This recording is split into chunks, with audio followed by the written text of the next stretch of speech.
Hi guys, Suryacitta here, and welcome to Not Enlightened Yet. Maybe just a little context. Yeah, I prefer to launch straight in, but maybe a little bit of context would be useful. First of all, I'd like to say two thank yous. One to Emerson, who I had a couple of meetings with, and Charlotte Joko Beck. She's not with us any longer, and yeah, she simplified everything. Because I was on the path to supreme cosmic enlightenment, whatever that is. But I was going for it. You know, I was a vegetarian. I tried to be ethical, and I was doing prostrations. I went through a period of a couple of years of doing prostrate under night every morning, prostrating to the Buddha, going on retreat after retreat, study groups. And at some point, I just realized, this is, am I getting any closer? What's? And then that's when I came across Charlotte Joko Beck. She just simplified the whole thing. It's here and now. Stop the chasing. Stop chasing after ideas. See your thoughts for what they are. Just here. Experience your present moment experience. That's what I was getting from her.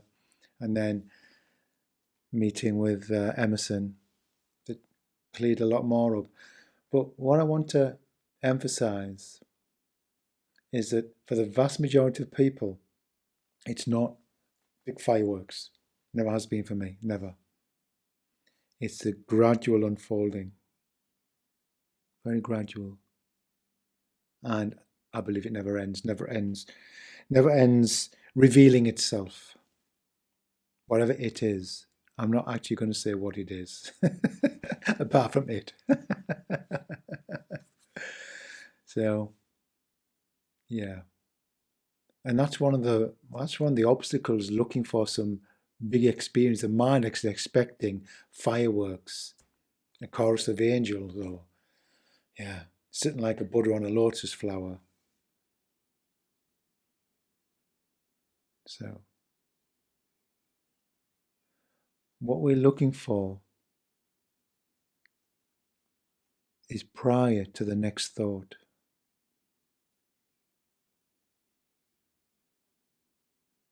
Don't answer that with a concept. I don't need an answer.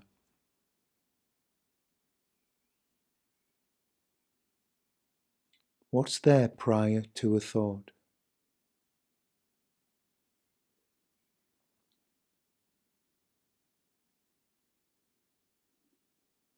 What are you without the voice in your head?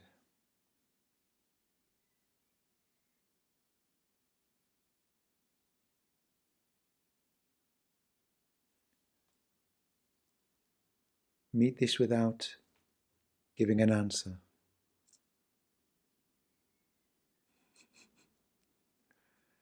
It is so obvious. What happens is the obvious becomes more and more obvious.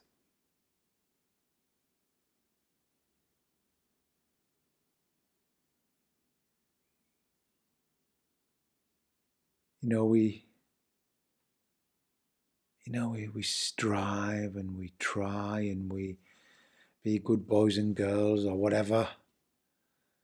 I act a certain way, maybe I'll get a bit closer, maybe next lifetime.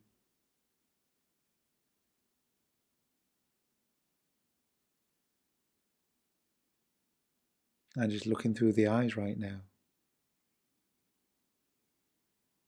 What's looking through the eyes? I can't say. I don't know. Something is. See, it's words get in the way. Words need to be used in a way that takes you beyond words.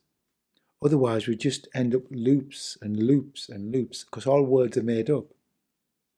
Every word is made up in every language, made up, fabricated, useful, beautiful, but made up. Thought can't touch this. Thoughts, they just suspended in midair. They don't touch anything. Yet when we, or rather, whether you understand this or don't understand it is irrelevant. All you need is enough, in this case, enough English just to sort of go to where I'm pointing to. I'm not pointing to the word.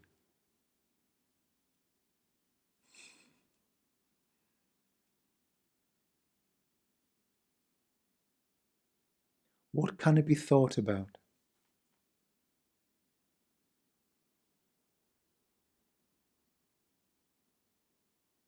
Don't think about it. Meet it with spaciousness, with silence, with wonder.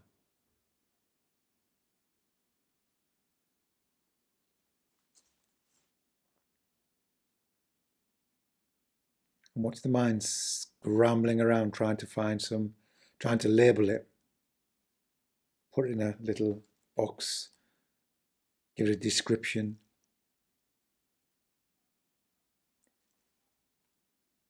It's prior to thought. It's after the thought. You've heard the term read between the lines. Exactly. It's not what I say, it's what I cannot say, it's what I cannot say. It's revealed in silence. Ramana Maharshi, the greatest teacher, is silence. But it's not the word. The word silence is pointing you to, all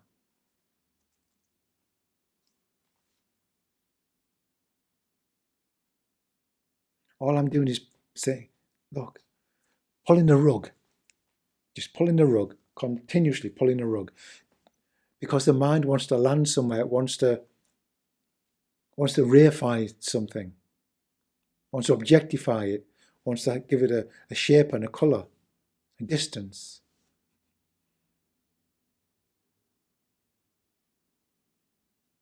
Once again, what cannot be thought about?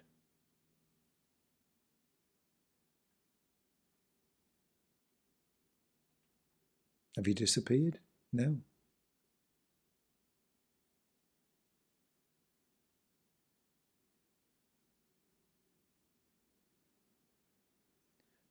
And even if you come up with the idea, well, there's something here, take away the something.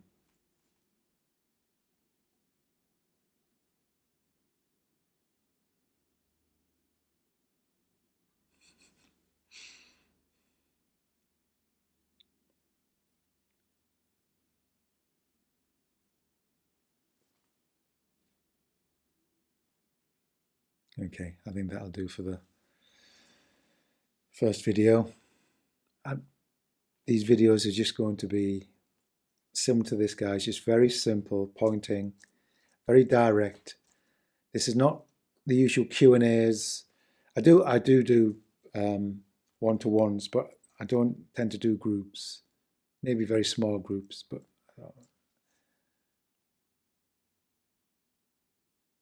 okay. Thank you. Bye-bye.